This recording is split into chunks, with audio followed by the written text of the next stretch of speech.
మీ ఎలాంటి వ్యాపార ప్రకటనలకైనా వెంటనే మా ఛానల్ సంప్రదించండి. అందరికి నమస్కారం, నేను శిరీష. ప్రస్తుతం మనతో పాటు ఉన్నారు ప్రముఖ ఆధ్యాత్మికవేత్త, జ్యోతిష్య పండితులు, వేదిక్ ఆస్ట్రాలజర్ అవినాష్ దాస్ గారు. గురుగారితో మాట్లాడదాం. నమస్కారం గురుగారు. నమస్కారం. ఓం నమ శివాయ. ఓం నమో వెంకటేశాయ. గురుగారు, ముఖ్యంగా చాలా మంది ఇళ్లలో ఎంత డబ్బు సంపాదించినా నిలబడదు. అసలు డబ్బు ఎంత ఖర్చు ఎలా చేస్తామో, ఎలా వస్తుందో అలాగే ఖర్చు చేస్తూ ఉంటారు. వాళ్ళు ఎంత సేవింగ్స్ చేద్దామన్నా కానీ శాస్త్రం ప్రకారం అసలు ఈ డబ్బు ఖర్చు అవ్వడం వెనుక ఉన్న అసలైన కారణం ఏంటంటారు? మనతో పాటు మన పాపం, మన పుణ్యం మన వెంటే ఉంటాయి. రైట్ సైడ్ పాపము, లెఫ్ట్ సైడ్ పుణ్యము ఎప్పుడు మనతో ఉంటాయి. ఇవి రెండు సమానంగా ఉన్నప్పుడు మనం ఎంత సంపాదిస్తామో అంత ఖర్చు అవుతూ అలా వెళ్తూ ఉంటుంది. నీళ్ళలాగా అలా వెళ్తూ ఉంటుంది, అంతే. సో దానికి అంత బాధపడాల్సిన అవసరం లేదు.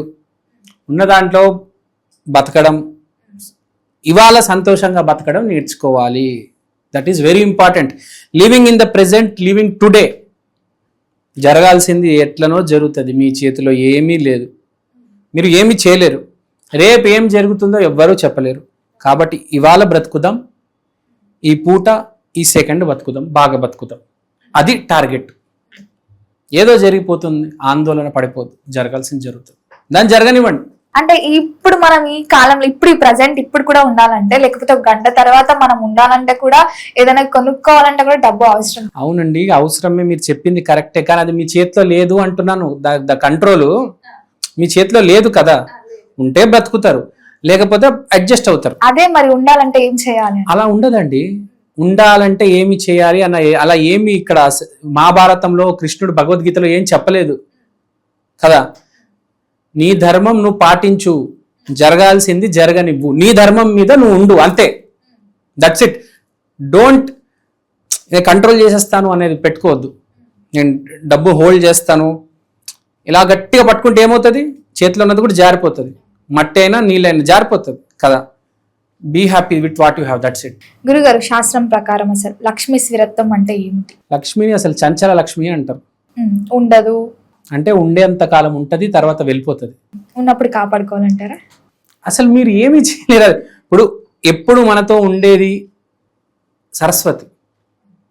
సరస్వతి మీద కంట్రోల్ చేసుకోవాలి.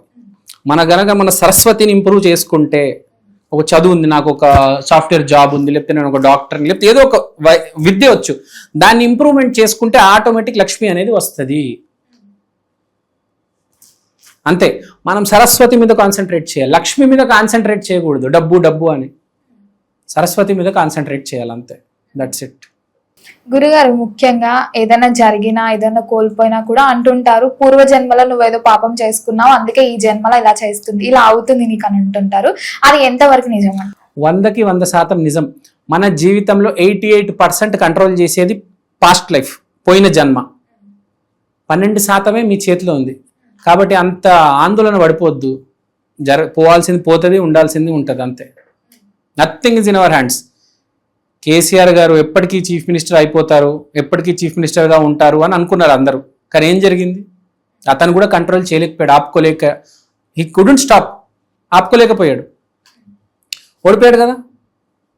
జాతి పిత తెలంగాణకి తీసుకొచ్చింది అతను, కానీ ఇవాళ లేడు కదా పొజిషన్లో. అంటే దాన్ని బట్టి అర్థం చేసుకోవాల్సింది ఏంటంటే, ఎంతో డబ్బు ఉంది అతని దగ్గర. అర్థం చేసుకోవాల్సింది ఏంటంటే, మన చేతిలో ఏమీ లేదు. ఏమి తెచ్చుకోవాలని ట్రై కూడా చేయవద్దు. గురుగారు, ముఖ్యంగా ఇంట్లో అన్ని అనుకూలంగా ఉండాలంటే ఇంట్లో శక్తి బాగుండాలి అంటుంటారు కదా, మరి ఎలాంటి శక్తి బాగుండాలంటే? ఇంట్లో అన్ని బాగా ఉండాలి, అన్ని కరెక్ట్గా ఉండాలంటే ఫస్ట్ భార్యను వేధించకూడదు, పిల్లల్ని తిట్టకూడదు, అందరితో ప్రేమగా మాట్లాడాలి, అన్నం తినేటప్పుడు కంచాలు ఇసిరేయడాలు ఇలాంటివి చేయకూడదు, గొడవలు అంటే వైలెన్స్ చేయకూడదు. బేసిక్గా ఇంట్లో సాఫ్ట్గా కూల్గా ఉంటే ఇంట్లో ఏ శక్తి బ్యాడ్ ఏది జరగదు. బేసిక్గా మనము పాజిటివ్గా ఉంటే దేవుడే చూసుకుంటాడు. అలాగే గురుగారు, చాలా మంది అంటుంటారు, దానం చెయ్యకపోతే నీకు కూడా వచ్చే జన్మలో ఇట్లాంటి పాపాలు తలుగుతుంటాయి, నువ్వు ఎంత సంపాదించినా కొంచెం అనేది దానం చెయ్యాలి అని. మరి దానం నిజంగా చెయ్యాలా? చేయకపోతే పాపమా? చేయొచ్చు. చేయకపోతే పాపం అని ఎక్కడ రాయలేదు ఏ శాస్త్రంలో. చేయాలి అని రాశారు.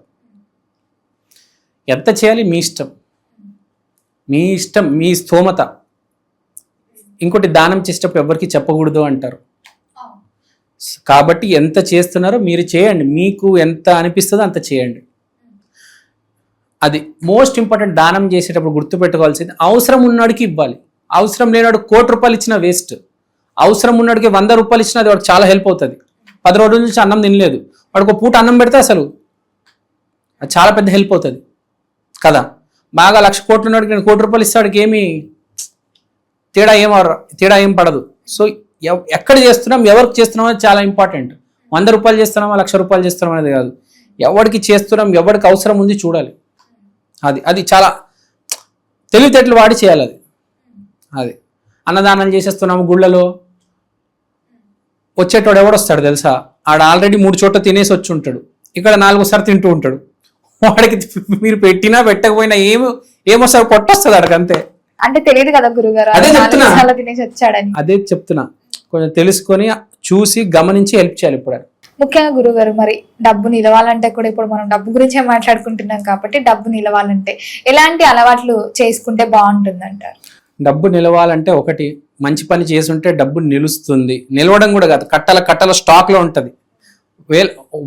ఆస్తులు ఉంటాయి, బ్యాంక్ బ్యాలెన్స్లు ఉంటాయి. పుట్టుకతోనే వాడు కోటీశ్వరుడు అయి ఉంటాడు. వాడు నిలవడం కాదు, 10 మందికి అప్పు ఇవ్వగలుగుతాడు. బేసిక్గా పాపం అనేది 2 బ్యాంక్ అకౌంట్లు ఉంటాయి, ఒకటి పాపము, ఒకటి పుణ్యము.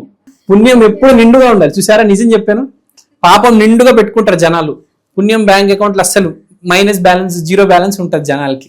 సో ఇక్కడ అర్థం చేసుకోవాల్సింది ఏంటంటే, మంచి పనులు చేస్తూ ఉండాలి. మంచి పని చేసేవాడికి ఎప్పుడైనా బాగుంటాడు.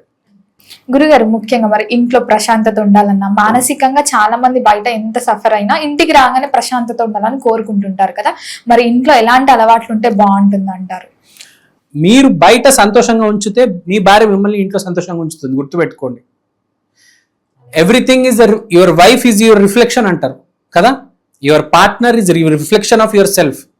మీ భార్య కానీ, ఇప్పుడు మీరు ఉన్నారండి, మీరు ప్రపంచంతో ఎలా ఉన్నారో దాని కరెక్ట్ రిజల్ట్ ఏంటంటే మీ ఆయన మీతో అలా ఉంటారు. మీరు ప్రపంచంతో అందరితో గొడవపెట్టుకొని వచ్చారు అనుకోండి, మీ ఆయన కూడా మీతో గొడవపడతారు. కర్మ కదా, చేసిందంతా మళ్ళీ తిరిగి మీ దగ్గరికే వస్తుంది. మీ ఆయన మళ్ళీ మీతో పెట్టుకుంటాడు. మీరు అందరితో బాగా మాట్లాడారు, మీ నోరు బాగుంది, ఊరు బాగుంటుంది, మోస్ట్ ఇంపార్టెంట్ మీ ఆయన బాగుంటాడు. గురుగారు, ముఖ్యంగా మరి ఎలాంటి పరిహారాలు చేసుకుంటే కొంచెం ఇంట్లో సానుకూల శక్తి అయినా, మనసు ప్రశాంతత అయినా, ఈ డబ్బు నిలవడం అయినా ఉంటుందంటారు? కొన్ని పరిహారాలు. అద్భుతమైన పరిహారం భూమి మీద ఏంటంటే మౌనం. మాట్లాడితేనే కదా మంచి చెడు అనేది జరుగుతుంది. మీరు ఎవరితో మాట్లాడకపోతే మీకు ఏమి రాదు కదా. సో బయటికి వెళ్ళేటప్పుడు ఎంత తక్కువ మాట్లాడితే మన ఇంట్లో అంత బాగుంటుంది. మోస్ట్ కృష్ణుడిని చూసి నేర్చుకోవాలి. కృష్ణుడు చాలా తక్కువ మాట్లాడేవాడు, అందరితో మాట్లాడేటాడు కాదు. కృష్ణుడు అర్జునుడితో బాగా మాట్లాడేవాడు, మిగతా అందరితో చాలా మినిమం మాట్లాడేవాడు, అవసరం ఉన్నది మాట్లాడేవాడు, ఏది చెప్పాలో అది చెప్పేవాడు. అదే గుర్తుపెట్టుకోవాలి. సోది పెట్టుకోవద్దు పిట్టగొడల మీద కూర్చొని. ఆ అమ్మాయి చీరగొన్నదంట, వాడు పారిపోయాడంట, దీన్ని వదిలేసి ఎవరు ఎక్కడికో వెళ్ళిపోయారంట, ఇలాంటివి ఏమి మాట్లాడదు. డైరెక్ట్ ఆఫీస్ అవ్వగానే ఇంటికి వచ్చేయాలంతే. ఎంత గాసిప్ చేస్తే అంత నెగిటివ్ వస్తుంది ఇంట్లో. మీరు బయటే వదిలేయాలి. బయట అసలు ఉండనట్టుగా ఉండాలి. అక్కడికక్కడే ఆఫీసు పని, మళ్ళీ ఇంట్లో మీ పార్ట్నర్తో, అంతే. That's it. గురుగారు, మొత్తం మీద మాకు తెలియని ఎన్నో మంచి విషయాలు తెలియజేసినందుకు ధన్యవాదాలండి.